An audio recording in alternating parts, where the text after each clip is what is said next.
Chapter 21. In Oxford Street. In going downstairs the first time, I found an unexpected difficulty, because I could not see my feet. Indeed, I stumbled twice, and there was an unaccustomed clumsiness in gripping the bolt. By not looking down, however, I managed to walk on the level passably well. My mood, I say, was one of exaltation. I felt as a seeing man might do with padded feet and noiseless clothes in a city of the blind. I experienced a wild impulse to jest, to startle people, to clap men on the back, fling people's hats astray, and generally revel in my extraordinary advantage.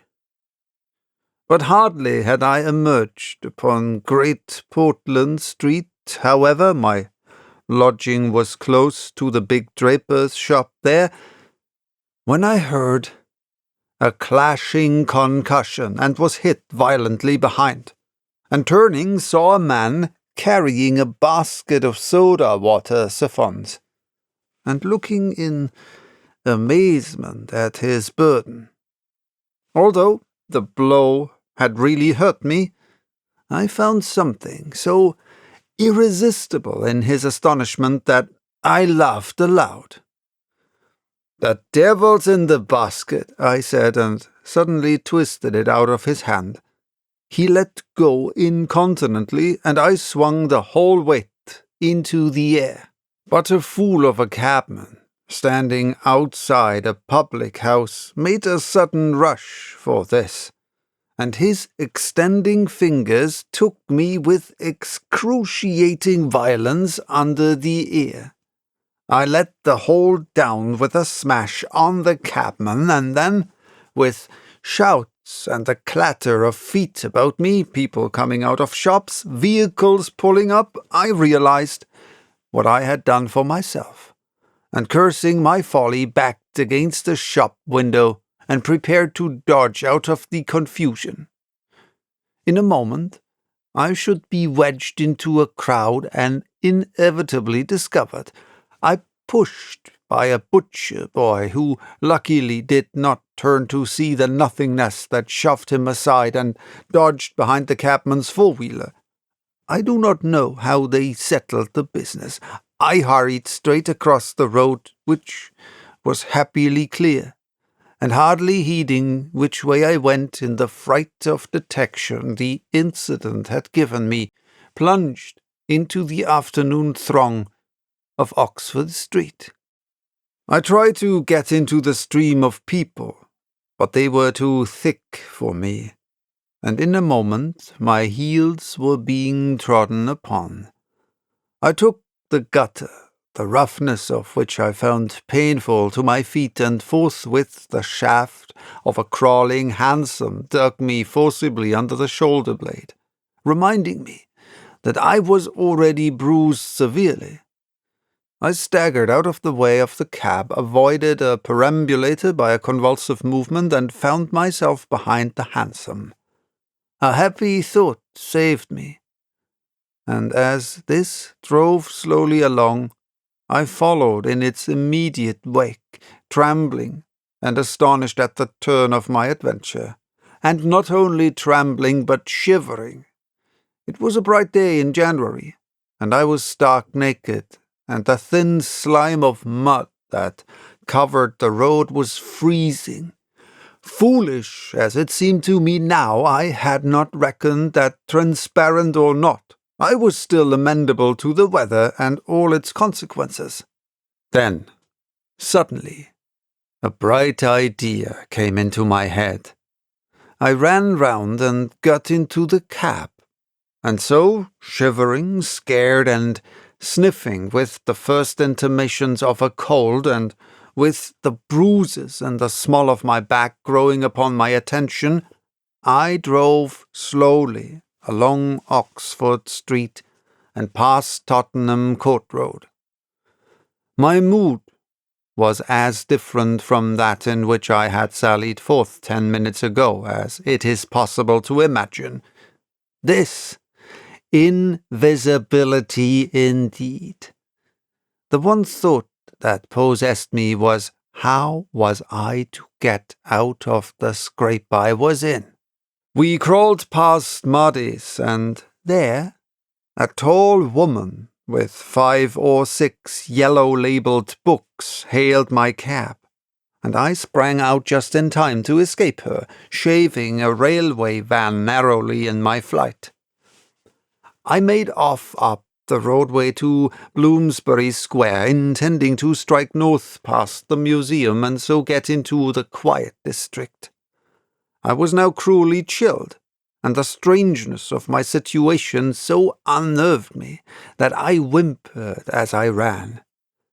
At the northward corner of the square a little white dog ran out of the Pharmaceutical Society's office and incontinently made for me, nose down. I had never realized it before, but the nose is to the mind of a dog what the eye is to the mind of a seeing man. Dogs perceive the scent of a man moving as men perceive his vision. This brute began barking and leaping, showing, as it seemed to me only too plainly, that he was aware of me. I crossed Great Russell Street, glancing over my shoulder as I did so, and went some way along Montague Street before I realized what I was running towards. Then I became aware of a blare of music, and looking along the street, saw a number of people advancing out of Russell Square, red shirts and the banner of the Salvation Army to the fore. Such a crowd, chanting in the roadway and scoffing on the pavement, I could not hope to penetrate. And dreading to go back and farther from home again, and deciding on the spur of the moment, I ran up the white steps of a house facing the museum railings, and stood there until the crowd should have passed. Happily, the dog stopped at the noise of the band too, hesitated, and turned tail, running back to Bloomsbury Square again. On came the band, bawling with unconscious irony some hymn about "When shall we see his face?" And it seemed an interminable time to me before the tide of the crowd washed along the pavement by me. Thud, thud, thud came the drum with a vibrating resonance, and for the moment I did not notice 2 urchins stopping at the railings by me. "See 'em," said one. "See what?" said the other. "Why, them footmarks, bare, like what you makes in mud."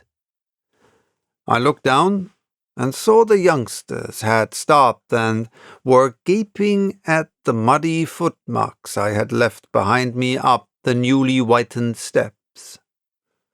The passing people elbowed and jostled them, but their confounded intelligence was arrested. Thud, thud, thud, when, thud, shall we see, thud, his face, thud, thud. "There's a barefoot man gone up them steps, or I don't know nothing," said one, "and he ain't never come down again, and his foot was a-bleeding." The thick of the crowd had already passed. "Looky there, Ted," quoth the younger of the detectives, with the sharpness of surprise in his voice, and pointed straight to my feet. I looked down and saw at once the dim suggestion of their outline sketched in splashes of mud. For a moment I was paralyzed. "Why, that's rum," said the elder. "Dashed rum. It's just like the ghost of a foot, ain't it?" He hesitated and advanced with outstretched hand. A man pulled up, sure to see what he was catching, and then a girl. In another moment he would have touched me. Then I saw what to do. I made a step. The boy started back with an exclamation, and with a rapid movement I swung myself over into the portico of the next house. But the smaller boy was sharp-eyed enough to follow the movement, and before I was well down the steps and upon the pavement, he had recovered from his momentary astonishment and was shouting out that the feet had gone over the wall. They rushed round and saw my new footmarks flash into being on the lower step and upon the pavement. "What's up?" asked someone.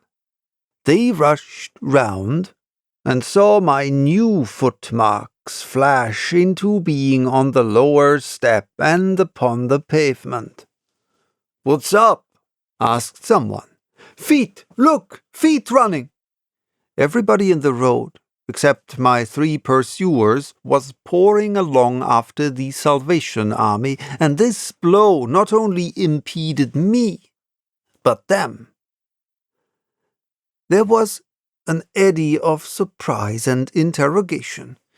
At the cost of bowling over one young fellow, I got through, and in another moment I was rushing headlong round the circuit of Russell Square, with 6 or 7 astonished people following my footmarks. There was no time for explanation, or else the whole host would have been after me. Twice I doubled round corners. Thrice I crossed the road and came back on my tracks, and then, as my feet grew hot and dry, the damp impressions began to fade. At last I had a breathing space, and rubbed my feet clean with my hands, and so got away altogether. The last I saw of the chase was a little group of a dozen people, perhaps, studying with infinite perplexity a slowly drying footprint that had resulted from a puddle in Tavistock Square, a footprint as isolated and incomprehensible to them as Crusoe's solitary discovery.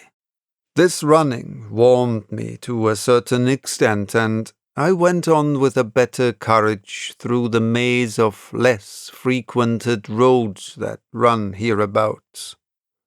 My back had now become very stiff and sore, my tonsils were painful from the cabman's fingers, and the skin of my neck had been scratched by his nails. My feet hurt exceedingly, and I was lame from a little cut on one foot.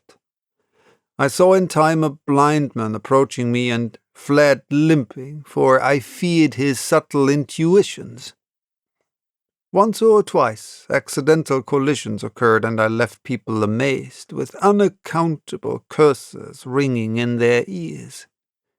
Then came something silent and quiet against my face, and across the square fell a thin veil of slowly falling flakes of snow.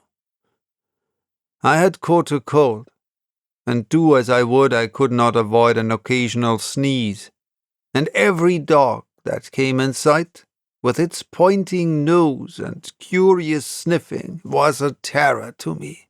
Then came men and boys running, first one and then others, and shouting as they ran. It was a fire. They ran in the direction of my lodging, and looking back down a street I saw a mass of black smoke streaming up above the roofs and telephone wires.